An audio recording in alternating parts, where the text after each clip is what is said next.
Ce matin, j'ai envie de vous lire un petit texte que j'ai écrit concernant le sujet Tu es la loi. Réapproprie-toi de toi-même. Tu es la loi au-delà de toute loi, règle extérieure, à condition de rester en contact avec ton cœur, Dieu, amour, et de suivre tes intuitions intérieures. Tout ce que tu veux explorer dans cette vie est OK. Tu es profondément connecté à toi-même.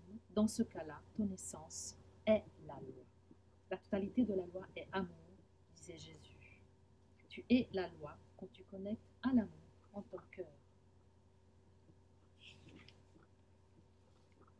Tu n'as pas besoin d'un policier extérieur lorsque tu es connecté à la source de vie. Nous avons été amenés à accepter ces réglementations emprisonnantes. La culpabilité nous a convaincus qu'on ne peut pas se fier à notre petite voix du dedans, la voix de Dieu en nous. Quelque chose nous a convaincus, il y a longtemps, que la voix du vrai Dieu en nous, c'était notre nature pécheresse. Et depuis ça a été la chute. On a perdu l'essence et l'énergie depuis que nous avons abdiqué notre trône en nos cœurs. Et nous avons arrêté d'écouter et suivre notre voix intérieure. Et à la place, nous avons commencé à écouter des imitateurs. La culpabilité en particulier, souvent appelée la voix de notre conscience. Nous avons été piégés par la science et par la logique du mental. Nous avions commencé à exister sur ce plan terrestre en tant qu'être puissant, conscient et éveillé. On pouvait changer de forme à volonté. Nous n'avions pas besoin de langage.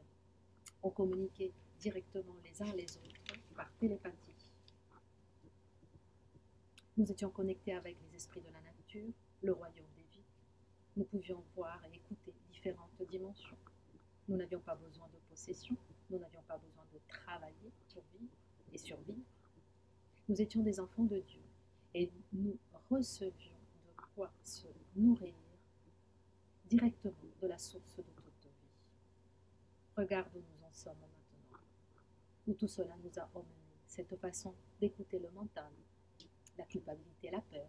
Nous avons été affaiblis, stressés, malheureux, psychotiques. Nous sommes devenus possédés, paranoïaques, maniaques, effarés. Des monstres conduits par la survie.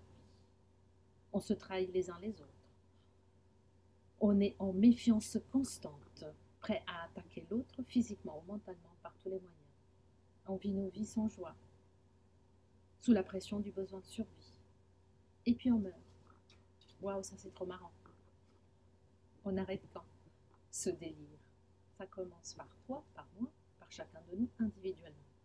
Et il est grand temps de se réapproprier du soi divin et de le manifester maintenant, aujourd'hui, pas demain.